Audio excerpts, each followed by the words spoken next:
Welcome everyone, I am March 1, Mr. Mario's virtual personal assistant. For your information, Mr. Mario's YouTube channel contains tutorials on analyzing oceanographic physics data, marine remote sensing and hydrodynamic modeling of coastal waters. I hope you all can learn what is given, properly and correctly. So, happy learning and enjoy.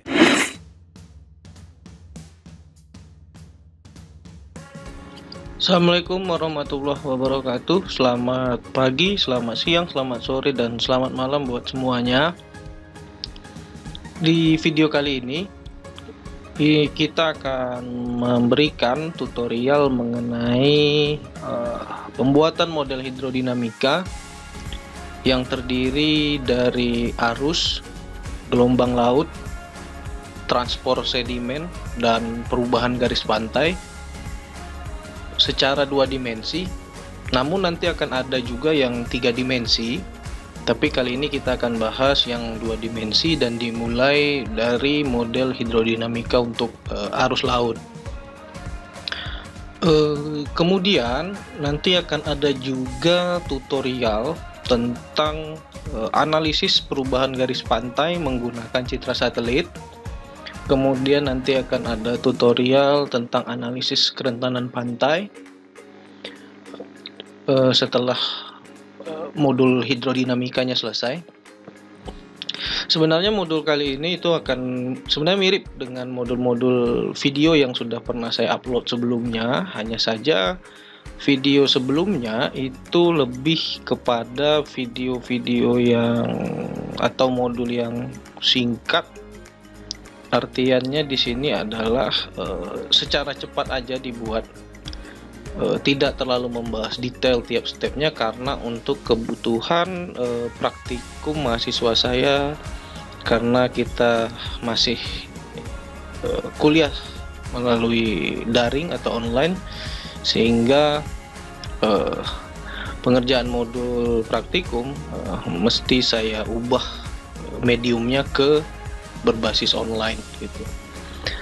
Jadi videonya tidak menjelaskan secara detail tiap step yang dilakukan, karena dari luar mahasiswa saya banyak yang bertanya juga tiap step yang dilakukan tujuannya apa, kemudian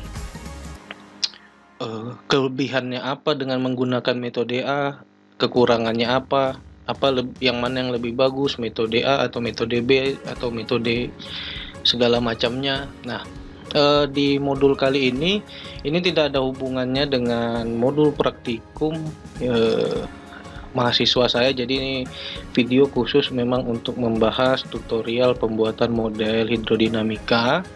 Nanti akan ada perubahan garis pantai dan pemetaan kerentanan pantai.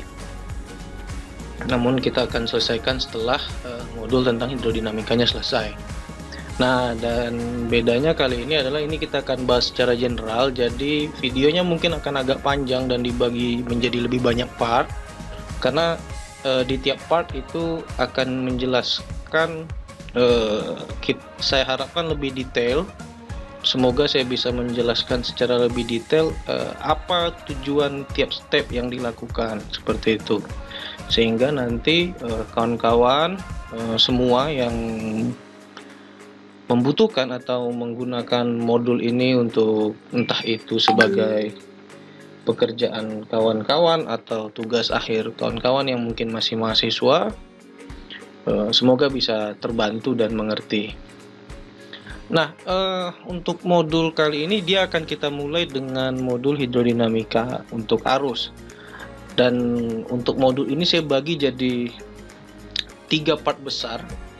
Ada yang saya sebut sebagai pre-processing, processing, dan post-processing. Jadi di pre-processing itu nanti kita akan belajar sama-sama bagaimana atau apa saja data yang dibutuhkan untuk pembuatan sebuah model hidrodinamika. Mulai dari pengumpulan data dan data-data apa saja itu yang bisa digunakan. Kemudian di tahap processing, nanti di tahap processing itu kita akan masuk ke tahap pengolahan atau analisis data-data yang perlu dianalisis terlebih dahulu sebelum kita membangun atau merunning sebuah model. Nah, di situ juga kita akan membuat build up atau setup modelnya. Lalu nanti tahap ketiga atau part ketiganya adalah post processing. Artinya di situ nanti kita akan mempelajari tentang bagaimana kita merunning modelnya atau menjalankan modelnya. Kemudian nanti akan dibahas juga bagaimana kita mengekstraksi data hasil dari model yang sudah kita buat, bagaimana menganalisisnya, bagaimana membaca datanya, dan bagaimana memvisualisasikan atau menyajikan datanya sesuai kebutuhan kawan-kawan.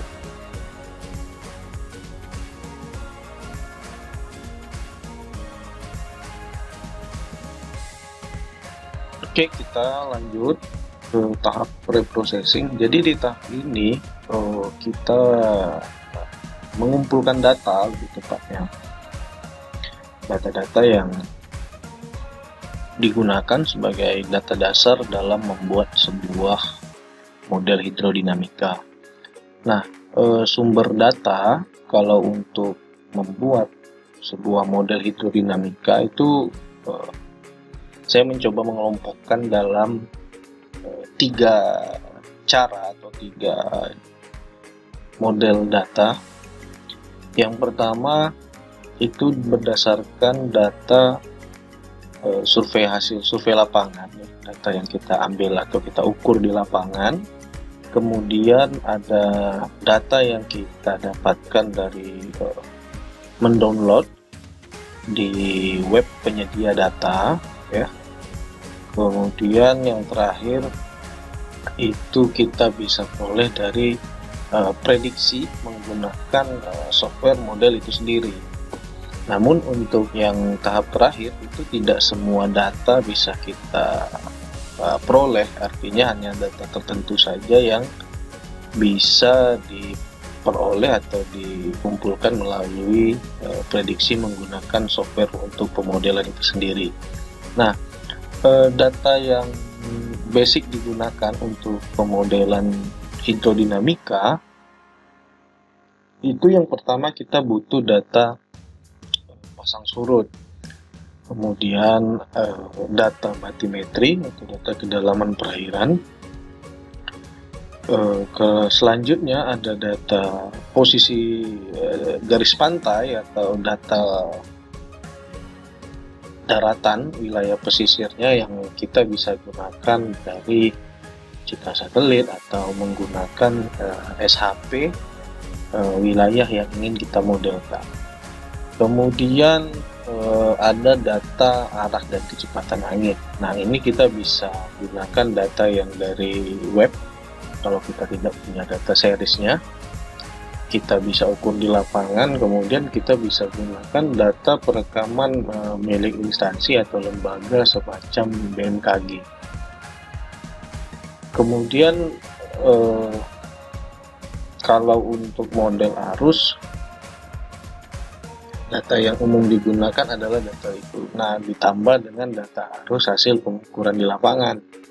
Tujuannya adalah untuk nantinya memvalidasi atau memverifikasi tingkat keakuratan hasil modelnya dengan kondisi yang nyata di lapangan. Tapi kalau kita tidak punya data hasil pengukuran lapangan, sebenarnya tidak ada masalah. Artinya model hidrodinamikanya masih tetap bisa kita buat. Hanya saja validitas keakuratan dari model tersebut tidak bisa kita ukur karena kita tidak ada data yang bisa digunakan untuk uji validasi hasil model dengan kondisi di lapangan, seperti itu. Nah, kalau untuk model yang lain semacam perubahan garis pantai dan transport sedimen, itu kita butuh data. Satu lagi adalah data tipe atau jenis substrat dasar di lokasi yang ingin dimodelkan. Itu. Jadi kita butuh melakukan sampling sedimen atau substrat dasar. Tapi karena yang sekarang mau kita buat adalah model arus, jadi data tersebut belum kita gunakan.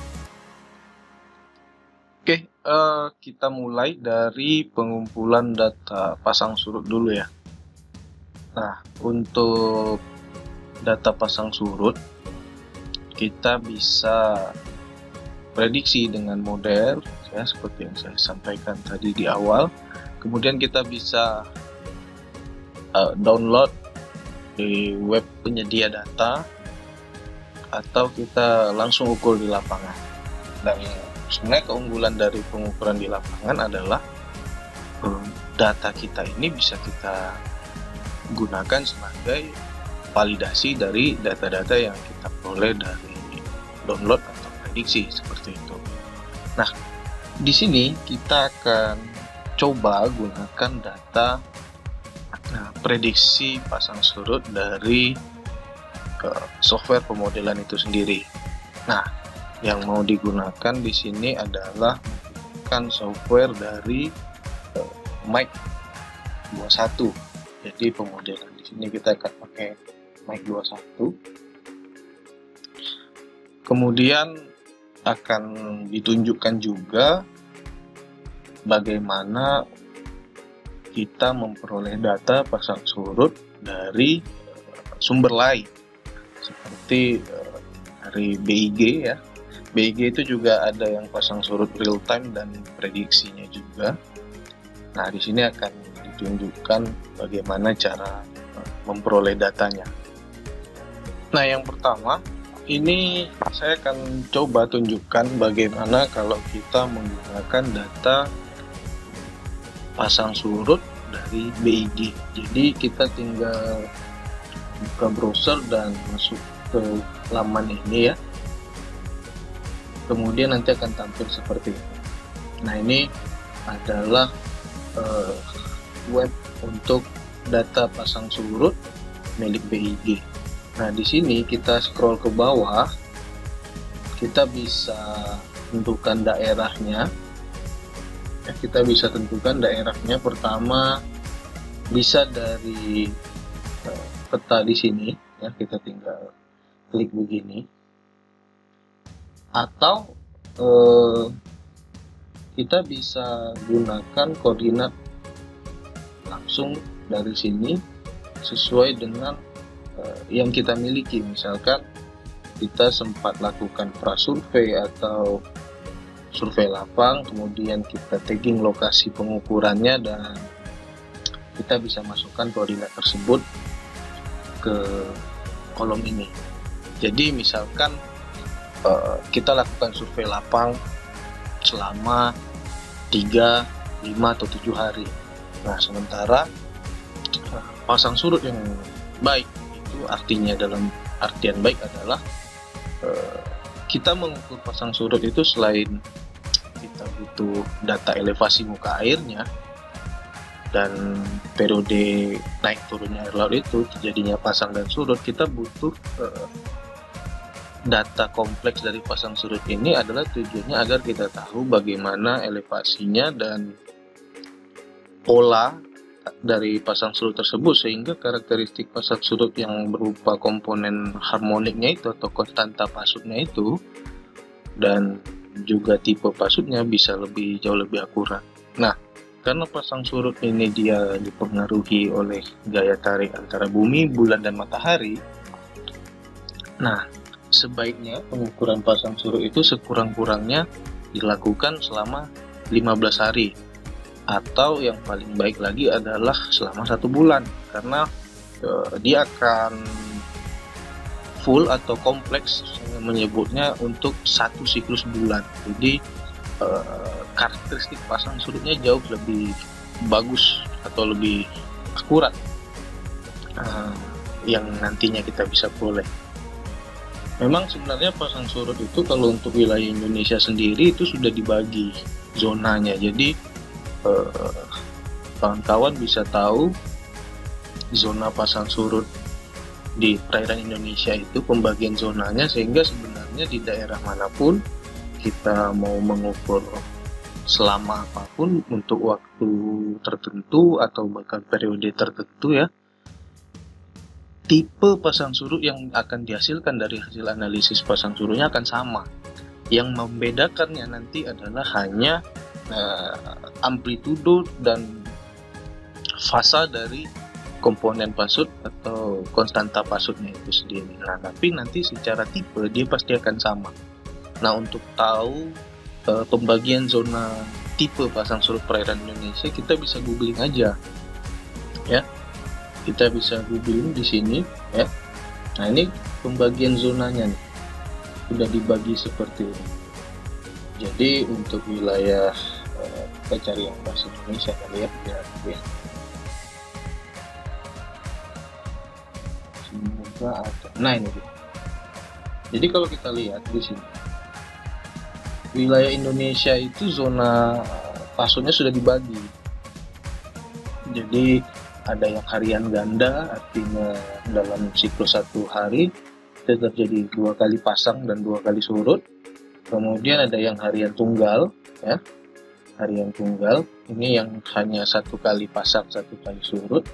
Kemudian ada yang campuran, baik itu yang dominan ke harian tunggal ataupun ke harian ganda. Jadi maksudnya yang campuran ini adalah di wilayah ini, di sekitar zona ini, itu umumnya pasang surutnya dalam 1 hari itu bisa terjadi 1 kali pasang 1 kali surut atau 2 kali pasang 2 kali surut. Hanya saja kalau untuk daerah yang condong atau dominan ke harian tunggal, dalam 1 siklus bulan pasang surut yang prosesnya 1 kali pasang atau 1 kali surut ini lebih dominan atau lebih sering terjadi. Nah, sebaliknya kalau yang harian ganda, ini dia yang lebih dominan terjadi dalam 1 siklus bulan itu adalah yang 2 kali pasang 2 kali surut, seperti itu. Jadi ini bisa kita lihat. Jadi artinya apa? Kalau kita ngukur di satu tempat tertentu, let's say kita ceritanya ngukur di wilayah pantai barat Sumatera, yang mana kalau kita lihat dari pembagian di sini dia condong ke model atau tipe pasang surut campuran dominan harian ganda. Jadi kalau kita ukur di titik yang sama di wilayah ini, ya, kita ukur misalkan kita mengukur pasut tahun 2021 Januari misalkan, kemudian kita ukur lagi tahun 2022 di bulan yang sama. Nah, secara hasil pengukuran nilai elevasi pasang surutnya akan berbeda. Kemudian ketika kita analisis, amplitudo dari pasang surutnya juga akan berbeda. Namun ketika kita menganalisis untuk mengetahui tipe pasang surutnya, maka hasilnya akan sama terus, akan sama-sama campuran condong harian ganda, seperti itu. Nah, jadi kalau kita mengukur atau mengamati pasang surut di tiap waktu, itu kita hanya ingin melihat elevasi ketinggian pasang surutnya. Tapi kalau bicara tipe pasang surutnya, selagi itu masih di wilayah yang sama dalam satu region seperti ini misalkan, tipenya pasti akan sama seperti itu. Nah, itu kalau untuk lebih detailnya bisa baca bukunya Wirtke tahun 1991 tentang pasang surut wilayah perairan Asia Tenggara. Jadi di situ dia udah jelaskan dengan detail tentang zona pembagian pasang surut di wilayah Indonesia ini, dan kenapa dibagi seperti ini pun sudah dijelaskan di sana. Itu bukunya tahun 61. Kalau di googling biasanya PDF-nya ketemu itu. Oke, nah itu dia sekilas untuk masalah pasang surut tadi. Nah, kemudian sekarang kita masuk ke cara mengumpulkan datanya.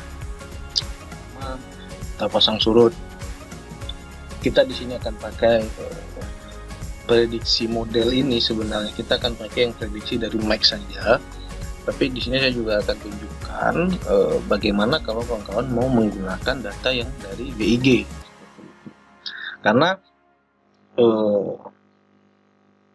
kalau dari Mike dia ini punya tipe prediksi yang sedikit berbeda. Kenapa? Karena sebenarnya kalau kita menggunakan prediksi pasut menggunakan atau bersumbernya dari software Mike itu sendiri, dia menggunakan konstituen komponen password global yang dikumpulkan itu dari berbagai macam titik lokasi pengamatan pasang surut global ya di seluruh perairan. Kemudian digunakanlah konstituen atau komponen tersebut untuk memprediksi pasang surut di lokasi yang kita inginkan. Namun akan jauh lebih akurat kalau komponen atau konstituen yang digunakan kita punya untuk daerah tersebut. Misalkan kita mau mengamati pantai barat Sumatera, kita sudah punya dulu nih komponen-komponen passwordnya, seperti dari amplitudo dan fasanya. Bisa kita ambil dari datanya Hydros ya, kalau memang ada data Hydros untuk lokasi yang kita amati. Jadi nanti prediksi MAC-nya jauh lebih akurat. Tapi kalau kita tidak punya itu, datanya tetap ada, namun akan ada selisih yang cukup kelihatan lah istilahnya dari data pasang surut yang kita miliki, seperti itu. Nah, sebelum kita masuk ke prediksi password menggunakan MAC-nya sendiri, saya akan tunjukkan bagaimana kalau kawan-kawan butuh datanya yang dari prediksi password milik BIG. Oke, kita untuk BIG kita buka lagi webnya ya. Nah, ini untuk scroll mapnya, jadi dia usahakan gunakan mouse ya. Kemudian di bagian peta ini kita tahan shift, kemudian kita bisa scroll mouse laptop atau komputer kawan-kawan seperti ini. Kemudian bicara untuk nandainya seperti itu. Nah, ini kita bisa scroll, terus kita bisa tarik seperti ini. Nah, di sini kalau kita tidak punya titik lapangannya, kita bisa tentukan lewat, misalkan seperti ini, kita mau mengamati pasang surut atau yang nanti kita akan modelkan adalah wilayah ini, misalkan Tanjung Pinang ya. Nah, ini kita bisa scroll seperti ini. Kalau bisa sih agak pembesaran atau zoomnya jauh besar seperti ini ya, sampai maksimum kalau bisa. Kenapa? Karena nanti kalau kita misalkan seperti ini deh, segini aja kita ambil, kita klik di sini, takutnya dia terlalu jauh dari daratan atau malah di daratannya seperti itu. Jadi saran saya lebih baik zoom besar seperti ini. Nah, usahakan cari daerah yang pertama kawan-kawan memang hafal dengan daerah tersebut, sehingga tahu bahwa daerah tersebut memang lokasi yang bisa mengukur pasang surut dalam artian seperti ini. Misalkan dengan contoh ini deh, di sini bisa dilihat ini adalah dermaga dari pelabuhan feri atau pelabuhan kapal yang ada di Tanjung Pinang. Nah, kebetulan saya tahu daerah ini, jadi kita bisa langsung ke sini. Kita bisa tinggal tagging mau di mana, bisa kita perkirakan seperti itu. Atau bagian lain yang daerahnya kita tahu, dan kalau dia sampai ke titik surut terendah, titik tersebut tidak kering seperti itu. Misalkan di sini kita bisa ambil di sini ya, seperti itu. Oke, ini yang cara pertama dalam menentukan lokasi untuk prediksi data pasang surut. Atau cara yang kedua kita bisa pakai Google Earth ya, kita bisa pakai Google Earth. Kemudian kita bisa scroll ke daerah yang mau kita modelkan. Jadi dalam contoh ini nanti saya akan memodelkan area Tanjung Pinang ya. Di sini saya akan modelkan daerah sini. Kita buat yang kecil aja areanya nanti untuk contoh. Jadi dia supaya runningnya tidak terlalu lama, karena model itu runningnya bisa sebentar atau lama, itu banyak faktor. Mulai dari kedetailan modelnya, kemudian dari durasi waktu yang ingin kita modelkan, dan luasan areanya. Jadi banyak faktor. Kemudian faktor eksternalnya adalah spek atau kapasitas dari komputer atau laptop yang kawan-kawan gunakan. Jadi itu faktor-faktor yang mempengaruhi lama atau tidaknya running dari proses model yang nanti kita akan buat. Nah, karena ini contoh, saya akan buatkan satu area model yang kecil saja, kita sebagai contoh ya. Nanti saya akan modelkan area di sini, mungkin lebih kecil lagi. Ya, kita akan buat di sini areanya untuk model tersebut. Nah, cara yang kedua, ya, cara yang kedua tadi kan kita pakai langsung dari Maps di sini. Nah, sekarang kita akan pakai cara yang kedua, yaitu dengan cara menentukan langsung titiknya dari Google Earth.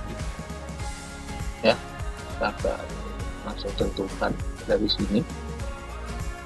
Caranya itu adalah kita ini kita cancel dulu. Kita bisa pakai pin seperti ini ya, pin seperti ini, atau kita lihat langsung dari Maps ya. Karena kan kalau dari Maps BIG yang ini kita kan hanya dapat tampilan Street View ya. Ini kan hanya tampilan Street View dari Google seperti ini. Tapi kalau kita pakai Google Earth kan kita bisa yang tampilan asli ya dari foto udara. Nah, ini kita bisa lihat kan, ini dia, jadi ini adalah lokasi yang di sini. Nah, kita lagi lihatnya.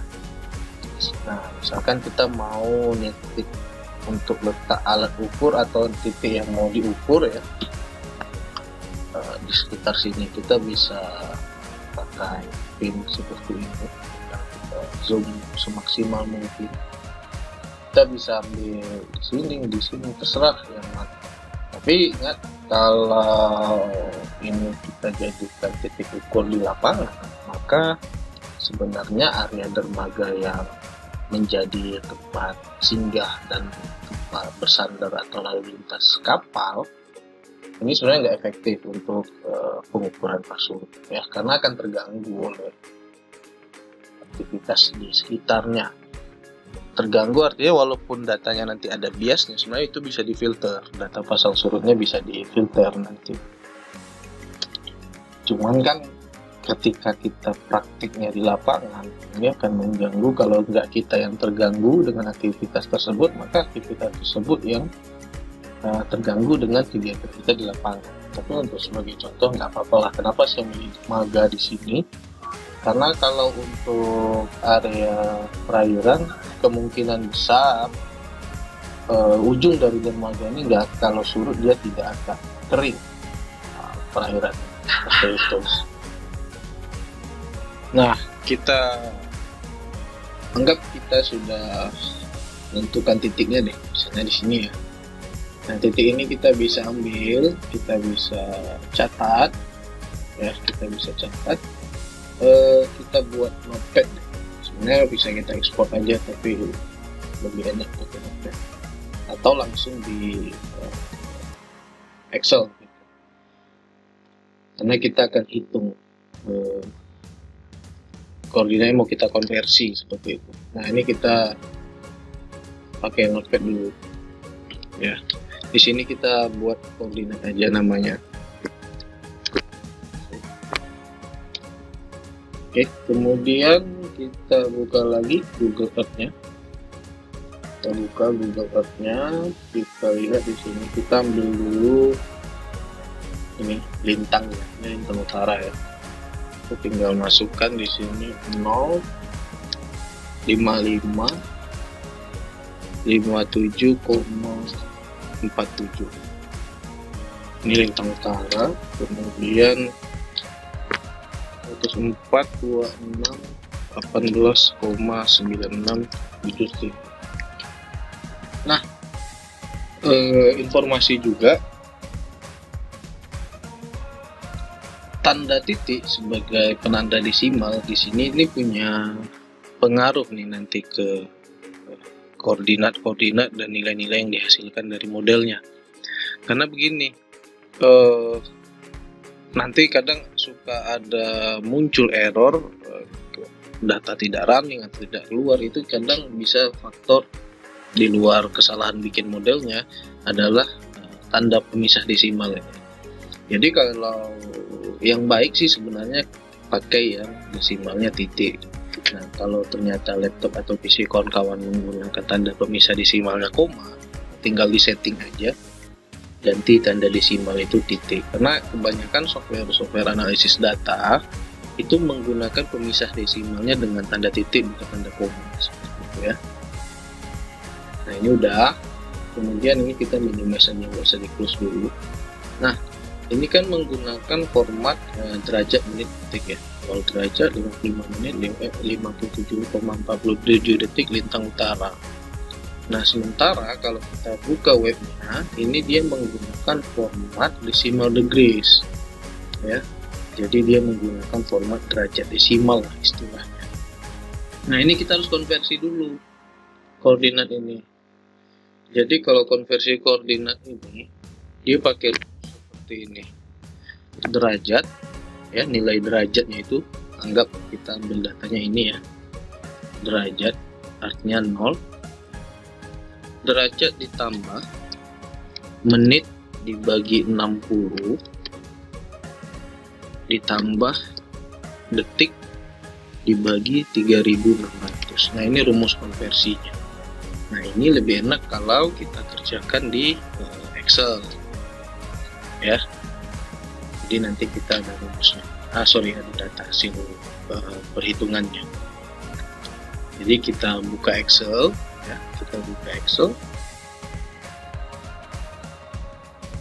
Ini kita tinggal masukkan aja nih datanya di sini. Tadi kita lihat di sini 05557,47 05557,47. Kemudian bujurnya 104 26 18,96. Nah, ini tinggal kita masukkan aja nih rumusnya, tinggal dimasukkan ke sini rumusnya. Jadi kita tinggal pakai rumusnya. Tadi ingat rumusnya ini, derajat tambah menit bagi 60 tambah detik dibagi 3600. Nanti kita tinggal masukkan rumus sama dengan 0 ditambah menit dibagi 60 ditambah detik dibagi 3600. Oke. Nah, ini tinggal kita tarik ke bawah. Oke, nah ini kita udah dapat. Saya coba buatkan biar kelihatan. Oke, ini dia. Nah, ini titik koordinat konversi dari model derajat menit detik ke decimal degrees. Sebenarnya kalau nggak mau repot di Google lagi di web itu banyak tuh Excel untuk konversi koordinat, mulai dari yang derajat menit detik ke decimal degrees seperti ini, yang ke minute degrees ada, yang ke bentuk UTM, artinya dia koordinat yang dalam bentuk derajat seperti ini dikonversi menjadi satuan jarak ya, ada. Jadi tinggal googling aja, ada. Kalau nggak mau ribet, masukkan rumus seperti ini. Oke, nah ini kita udah dapat nih koordinatnya. Nah, koordinat ini bisa kita kopikan ke sini. Nah, kalau di sini kita bisa lihat dia menggunakan lintang dulu, terus baru nilai koordinat bujurnya. Ini kita bisa tentukan dulu waktunya. Di sini kita bisa tentukan kita mau pengamatan bulan berapa. Atau kita bisa ketik kan, sebenarnya di sini kita bisa ketik formatnya kalau nggak salah pakai slash atau strip. Nah, sorry, pakai slash. Nah, ini kita bisa ketik seperti ini, atau kita bisa cari misalkan kita mau di sini saya akan coba contohkan tanggal 1 Mei 2021. Nah, jadi kalau di webnya BIG ini dia menggunakan format US format ini sebenarnya untuk penanggalan, jadi bulan, tanggal, baru tahun. Nah, nanti di sini misalkan kawan-kawan mau buat model 1 atau 3 hari ya. Jadi saran saya, kalaupun modelnya cuma 1 atau sampai 3 hari saja model arusnya, saran saya masukkan aja data pasang surutnya itu selama 1 bulan ya. Ini supaya siklusnya jauh lebih bagus. Nah, kemudian kita masukkan koordinat ini, kita copy dulu sini, kemudian kita copy lagi dengan bujurnya. Oke, kita copy ya. Oke, kemudian kita klik proses predictable seperti ini. Nah, ini titiknya ketemu aja di sini. Lihat, ada perbedaan ya dengan yang di sini kan? Jadi dia lebih ke sini. Itu dia, makanya lebih bagus titiknya kita tentukan jangan langsung di webnya dengan map dari webnya, tapi lebih bagus pakai yang dari Google Map atau Google Earth yang visual gambarnya bisa kita pilih yang real atau yang visualnya sesuai dengan kondisi asli di lapangan seperti itu. Nah, ini udah jadi nih ya, ini udah bar prosesnya udah selesai. Karena tandanya bar prosesnya selesai adalah muncul ini tombol atau menu untuk mendownload data hasil prediksi pasang surut pada bulan yang sudah atau waktu yang sudah kita tentukan. Nah, kita tinggal klik tinggi password ya. Ini dia udah simpan, kita letak di desktop aja. Sorry, saya udah nyiapin folder sih sebenarnya, jadi sini. Oke, kita open foldernya. Nah, nanti setelah open folder kita tinggal lihat dulu datanya. Nah, di sini kita bisa lihat. Jadi nanti datanya adalah plus minus seperti ini. Kalau mau lebih jelasnya kita buka di Excel ya. Jadi nggak usah open with, tinggal drag aja, tarik begini ke Excel, kemudian dilepas. Nah, datanya muncul. Oke. Nah, ini dia. Ini koordinat yang kita masukkan tadi. Ini waktu untuk prediksinya. Kita pilih dari 1 Mei 2021 hingga 31 Mei 2021 jam 11 malam. Oke. Nah, di sini kita bisa lihat ini data passwordnya plus minus. Sementara kan kalau umum kita lihatnya data pasang surut itu nggak ada tuh nilai plus minus. Jadi di sini adalah kenapa dia plus minus, itu karena data pasang surut yang diprediksi dari webnya BIG ya, itu adalah nilai dari selisih ketinggian muka air saat pasang maupun surut terhadap nilai MSL atau nilai tinggi muka air laut rata-rata. Jadi kalau selisihnya itu minus, ini artinya kondisi perairan lagi surut gitu. Jadi misalkan ketinggian pasang surut 1,8 MSL-nya, nah ini selisihnya sekian, kita tinggal kurangi aja 1,8 dengan ini, maka kita akan tahu nilai ketinggian pasut aslinya seperti itu.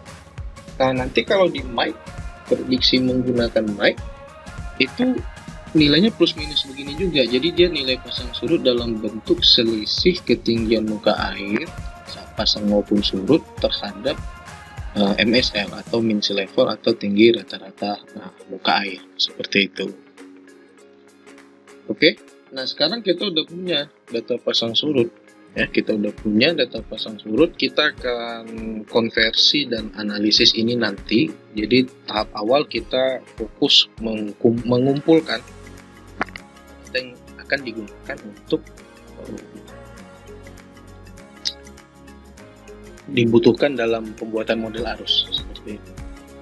Nah, ini kita bisa close dulu ya, kalau ini nggak usah dulu. Nah, itu cara yang pertama, menggunakan data password dari webnya BIG. Nah, sekarang kita akan coba data dari Mike ya. Pertama, kalau Mike ini dia prediksi pasang surutnya ada dua tipe, menggunakan poin, titik ya, atau menggunakan area. Nah, kalau kita membuat model, umumnya sih menggunakan yang formatnya area. Jadi kita bangun dulu mesh atau area modelnya, kemudian area itu yang nanti kita akan prediksi pasang surutnya. Jadi nanti data pasang surut tersebut langsung digunakan untuk salah satu data pembangkit model yang akan kita buat. Tapi ini saya akan tunjukkan kalau kita ingin melakukan prediksi pasang surut menggunakan data point tadi. Jadi Mac-nya kita buka. Nah, untuk kalau yang belum punya software ini, nanti saya akan kasih link untuk download softwarenya di deskripsi video ini ya. Jadi kemudian nanti akan saya sertakan juga link untuk tutorial cara install, karena banyak ternyata yang waktu saya upload video tutorial install Mac-nya banyak yang fail karena ada komponen yang tidak bisa diinstal. Jadi nanti bisa ditonton baik di situ. Dan perlu saya kasih tahu lagi, ini software yang akan saya bagikan itu versi 64 bit. Artinya kalau laptop atau PC kawan-kawan adalah tipe yang 32 bit, maka software ini nggak akan kompatibel untuk diinstal di laptop teman-teman. Dan saya minta maaf karena saya nggak punya yang versi 32 bit. Kalau punya, mungkin saya akan share juga untuk kawan-kawan yang masih menggunakan laptop atau PC dengan versi 32 bit. Oke, kita mulai untuk prediksi pasang surut dengan titik atau poin menggunakan Mac 21. Kita bisa pilih new file, nanti akan muncul seperti ini. Saya menggunakan dua layar, jadi ketika saya klik dia nggak langsung muncul karena saya harus drag lagi ke layar kedua. Nanti kalau kalian klik dia muncul seperti ini. Kemudian nanti kalau baru pertama buka Mac biasanya tampilannya grid view begini. Cuman kalau saya lebih nyaman dengan tampilan list view seperti ini, maka mungkin nanti kalau ketika kalian buka pertama tampilannya akan beda, itu nggak ada masalah. Dan kita pilih Mac 21, lalu kita pilih modul Mac 21 Toolbox. Jadi ini namanya modul ya. Di dalam satu software model ini Mac punya yang namanya modul untuk tiap jenis pengolahan data yang berbeda. Jadi kalau di ArcGIS itu namanya, ya kita bisa bilang kalau di ArcGIS itu toolbox-nya seperti itu. Tapi kalau di software Mac ini namanya modul. Oke, kita pilih Mac 21 Toolbox, kita bisa klik dua kali di sini atau langsung klik sekali baru klik OK. Nanti akan begini tampilannya. Lalu kita pilih title. Di sini ada 4 opsi. Yang kalau kita mau prediksi hasil, bukan prediksi hasil, tapi untuk memprediksi pasang surut, ada di dua opsi yang di bawah. Ada yang kita bisa prediksi berdasarkan ketinggian pasang surutnya atau berdasarkan arus. Jadi kan ada yang pasang surutnya kita bisa ukur atau prediksi berdasarkan data arus, ada yang berdasarkan ketinggian pasang itu sendiri. Nah, kalau yang dua opsi di atas ini adalah opsi kalau kita mau analisis hasil modelnya, karena pasang surut dari Mac itu adalah komponen bukan komponen, tapi nilai selisih elevasi ketinggian muka laut terhadap MSL seperti data dari BIG tadi. Nah, nanti kalau kita analisis data prediksi tersebut, kita bisa dapatkan elevasi yang pertama tadi, kemudian nilai pasang surut aslinya, dan residual atau selisih dari nilai hasil prediksi dengan nilai kalkulasi real time pasut. Nah, analisis yang di sini kita nggak hanya untuk data dari prediksi naik saja. Data BIG yang ini kita bisa pakai untuk kita analisis menggunakan opsi dari modul analisis pasang surut di sini seperti itu.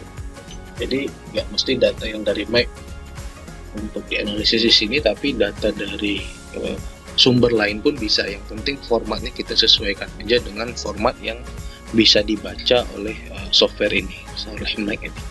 Nah, kita mulai. Kita pilih type prediction of height. Nah, nanti akan muncul ini setupnya, terserah kita mau beri nama apa di sini. Saya akan beri nama pasut prediksi, ya, begitu aja. Ini terserah. Satu lagi perlu saya informasikan, terdapat beberapa software analisis data yang dia tidak bisa membaca datanya sendiri ketika penamaan dari data tersebut menggunakan spasi. Itu ada beberapa software yang seperti itu, tapi ada juga yang tidak seperti itu. Nah, karena saya sering berkutat di beberapa software yang menggunakan tipe atau yang modelnya dia tidak bisa membaca data ketika nama data tersebut menggunakan spasi, maka saya kebiasaan menggunakan penamaan data itu selalu tanpa spasi atau menggunakan underscore. Nah, seperti itu. Jadi kalau Mike sendiri sebenarnya nggak ada masalah nama datanya diberikan spasi, tapi karena kadang data dari Mac ini saya gunakan dan diintegrasikan ke software lain, dan kadang software tersebut tidak bisa membaca data dalam bentuk dengan nama yang ada spasinya, maka saya udah kebiasaan menggunakan underscore atau tidak pakai spasi sama sekali. Jadi seperti itu. Nah, saran saya coba dibiasakan tanpa spasi tadi. Takutnya nanti ketemu kasus seperti yang saya sampaikan tadi. Nah, kalau sempat seperti itu dan itu ketemunya di tengah tahapan analisis, repot kalau harus merubah nama data lagi. Repotnya adalah ketika ada beberapa file data yang dianalisis, ya, untuk software analisis data-data kelautan ini, ketika nama file dirubah, datanya jadi rusak, ya, korup gitu, seperti itu. Nah, itu yang akan sangat melelahkan karena harus memulai dari awal lagi. Dan itu salah satu ya repot dari pemodelan hidrodinamika adalah ketika progresnya bisa hampir 90% kemudian fail, itu kita mesti ulang dari nol lagi untuk ngecek kesalahan modelnya di mana segala macam. Nah, itu aja kekurangannya. Kita nggak bisa ngulang di tengah jalan, misalnya 90% fail, kita rerun melanjutkan sisa 10% nya enggak, tapi kita mesti running ulang dari 0%. Itu yang melelahkan dari pemodelan. Oke, nah jadi udah seperti ini, kita lanjutkan lagi. Seperti yang saya bilang di awal, video ini akan jadi panjang karena di sini saya akan coba sambil menjelaskan tiap tahapan tujuannya apa. Maka di awal video udah saya bilang kalau modul ini untuk satu modul saja mungkin bisa banyak partnya seperti itu. Jadi mohon maaf buat yang merasa teknis tahapannya lebih sedikit daripada bicaranya. Makanya saya bagi dalam banyak part. Ini kita next kalau udah. Nah, kemudian di sini ini yang saya bilang tadi tentang konstituen pasut. Di sini konstituennya. Jadi kalau kita punya data komponen pasut yang terdiri dari amplitudo dan fasanya, pasang surut, itu kita bisa pilih yang prediction based on user defined constituents. Tapi kalau kita nggak punya data komponen password untuk lokasi kita bisa pakai yang komponen global dari Mac. Jadi kita bisa pilih yang prediction based on global type model data. Nah, ini konstituennya ada di sini. Ini dia otomatis sudah langsung include di software Mac. Nah, ini mau saya kasih tahu juga. Kita cek di sini namanya ini. Khususnya untuk konstituen. Kalau dia di sini 0,5 ya, 0,5 derajat, saya sarankan mengganti cari yang 0,25 seperti ini ya, biar dia jauh lebih akurat. Nah, ini kita next, lalu kita pilih mau yang point atau yang line. Karena kalau yang model, kalau misalkan kita pilih line, nah kita next, tampilannya akan seperti ini. Kita bisa pilih user specify, kita bisa tentukan sendiri garisnya atau areanya, atau kita bisa pakai area model yang sudah kita bangun seperti itu. Nah, kalau kita hanya ingin punya data password untuk mengetahui tipe dan karakteristiknya saja, kita cukup gunakan yang point. Point, kemudian karena kita tentukan waktunya, jadi dia ini hanya di satu titik atau satu lokasi saja seperti yang kita tentukan di sini. Point, kemudian waktunya kita sesuaikan. Nah, kalau di mic jangan salah, bagian depan dia US format ya. Jadi ini bulan, ini hari, atau tanggal, ini tahun. Jadi jangan kaget kalau ketika kalian ketik, misalnya kita mau 1 Januari 2021, kalau kalian ketik 31, di sini dia nggak akan bisa nih. Jadi ini karena ini bulan. Nah, kita sesuaikan. Tadi kita kan bulan Mei tahun 2021. Ini kita ganti bulan 5, ini bulan 5, ini 31. Intervalnya 1 jam normalnya kalau pengamatan password. Tapi kalau kita mau bikin pengamatan per 30 menit bisa, tinggal kita ganti ini 0,5 atau per 15 menit ini kita tinggal ganti 0,25 seperti itu. Terserah mau berapa lama. Tapi normalnya kan di mana-mana orang mengamati password itu per 1 jam ya. Intervalnya. Nah, kemudian kita next. Ya, di sini ini belum kita ganti 2021. Dan next, nah, akan muncul seperti number of stations, ini titik lokasi pengukuran. Kita bisa beri nama di sini, misalnya password, ya kan? Nah, ini untuk bujur, ini untuk lintang. Jadi yang bujurnya kita tinggal copy dari sini ya. Kita copy, kita paste di sini. Kemudian lintangnya kita ambil, kemudian kita paste di sini. Oke. Lalu kita masukkan lokasi penyimpanan datanya. Sini saya akan buat folder. Saya kebiasaan buat folder gini supaya datanya itu nggak berserakan. Karena ada beberapa data dari beberapa software yang cuma satu data, tapi filenya bisa sampai lebih dari satu. Nah, itu kalau tidak di folder kan berantakan. Nah, ini karena seriesnya tipenya adalah DFS 0, saya akan buat lagi satu folder dengan nama DFS 0. Kemudian di sini saya akan beri nama datanya password prediksi point. Kalian nggak mesti ngikuti harus berfolder-folder gini, karena ini nggak akan ngaruh dengan nanti kita running modelnya. Ini cuma kebiasaan aja supaya lihat data yang saya miliki tersusun rapi, itu aja tujuan. Ini biar aja, nggak usah dirubah. Mau dirubah juga nggak apa-apa, mau dicetak ke bahasa Indonesia juga boleh, nggak ada pengaruhnya. Kemudian kita next.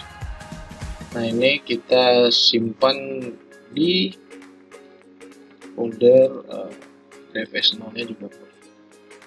Di sini saya biasa sih hanya menamainya log password seperti itu aja. Oke, nah kemudian kita tinggal eksekusi, tinggal klik di sini execute. Nanti dia akan berproses sampai muncul grafik seperti ini. So, kalau udah muncul seperti ini, itu artinya prediksinya udah selesai dan berhasil. Ini tinggal klik OK, ini klik finish. Nah, ini mau kita save juga boleh, enggak juga nggak apa-apa, tapi lebih bagus sih di save. Nah ini untuk nge-save-nya, kalau kalian tekan Ctrl S, dia akan seperti ini. Ribet, kita harus cari-cari seperti ini untuk kita simpan. Nah nggak ada masalah, kita punya cari-cari. Tapi saran saya kalau mau save, lebih bagus save as. Jadi tinggal tahan Ctrl Shift S di keyboardnya, nanti yang mau disimpannya seperti ini. Jadi lebih cepat, nggak perlu kita kalau Ctrl S biasa dia nyari-nyari lagi nih penyimpannya, dan tampilannya juga nggak ribet, harus klik-kliknya seperti ini. Jadi lebih enak tahan Ctrl Shift S.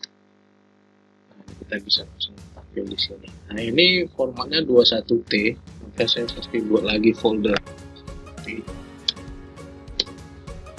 Nah ini saya simpan di sini dengan apa yang sama, default aja. Kenapa? Nanti kalau prediksi datanya lagi, kita enak sih, nggak perlu buka Mic Toolbox yang baru, tinggal ambil dari sini. Itu nantilah kita pakai. Oke, itu dia ya untuk cara mendapatkan data pasang surut, mulai dari yang prediksi model dan dari prediksinya BIG seperti itu. Kalau data pasang surut versi lapangan, saya rasa tercatat atau kita ekstraksi dari data peralatan surveinya, jadi nggak perlu ditunjukkan di sini. Oke ya, ini kita bisa close dulu. Nah kita akan lihat data pasang surut modelnya. Nah ini pasut prediksi, ini pasutnya. Nah kalau di mic dia nanti muncul nih. Nah ini di amplitudo dan fase dari komponen pasang surutnya, seperti itu.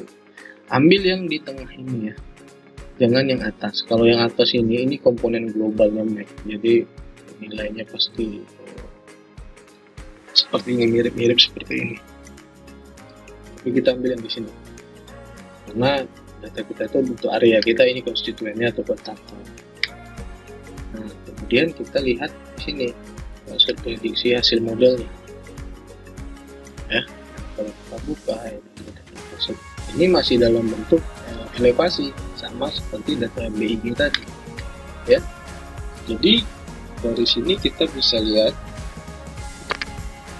ini waktunya sama dengan data BIG kita yang tadi. Kita coba lihat dulu di sini, kita masukkan dulu ke Excel.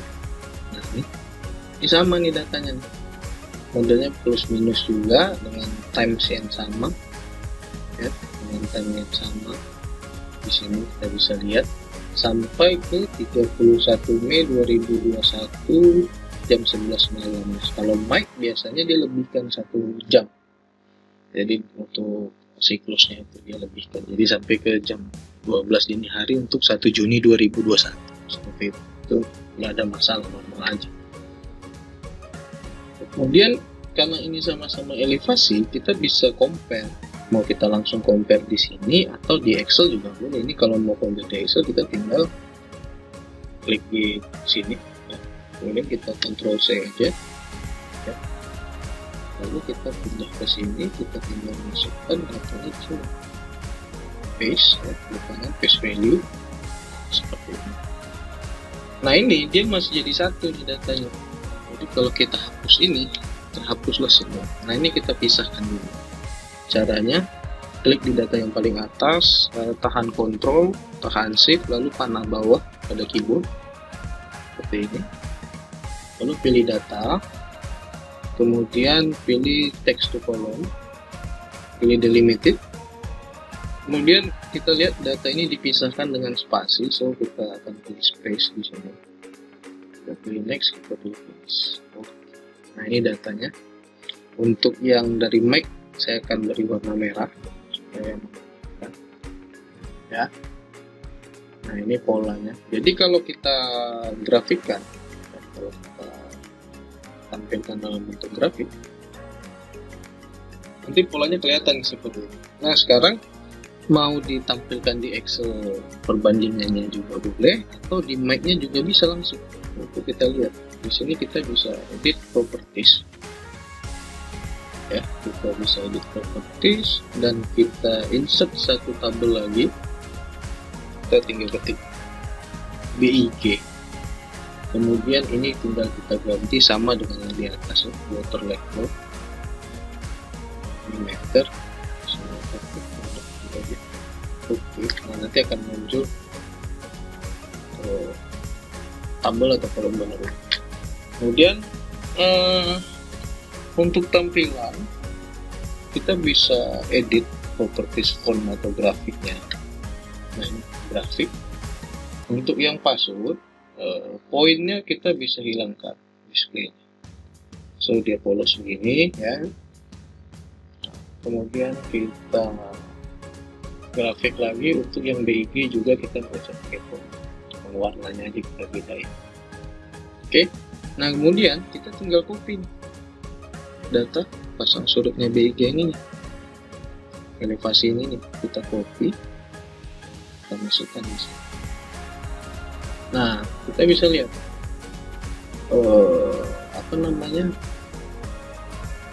perbedaan dari selisih-selisih nilai passwordnya seperti itu ya.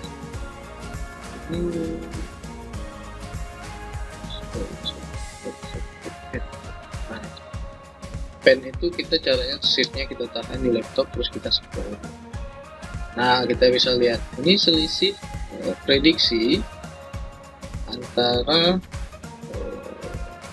pasang surut prediksinya Mike dengan prediksinya BIG. Kita bisa lihat di sini. Kalau kurang jelas, kita bisa ganti grafiknya dengan warna yang lain. Dan ketebalannya juga bisa kita ganti. Contohnya, thickness-nya kita bisa naik. Color kita merah. Ini kita bisa lihat tuh ada perbedaan datanya. Terus yang BIG juga kita coba satu. Kita bisa lihat elevasinya, perbedaannya. Yang BIG itu yang biru tadi, yang BIG itu biru dan mic-nya merah. Kita bisa lihat terdapat beberapa selisih, mulai dari pertama ketinggian elevasinya dan periode atau waktu di mana passwordnya ini mencapai titik tertentu. Artinya seperti ini, misalkan di mic untuk pasang tertinggi itu terjadi di tanggal sekian, ini terjadi di jam jam 8 deh kita, tapi 8:05 misalnya. Kalau dari BIG di titik yang sama pasang tertinggi pada hari tersebut terjadi di misalnya di jam 10 nih. Ini dari data kita bisa jam 10 pagi.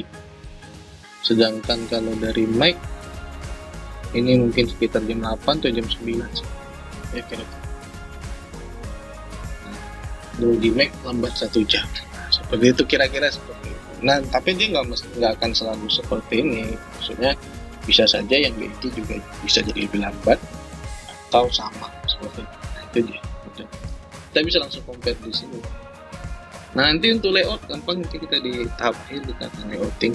Nah, ini saya akan tunjukkan contohnya seperti itu. Nah, bahkan ada data yang di periode tertentu jaraknya signifikan perubahannya, jarak perbedaannya.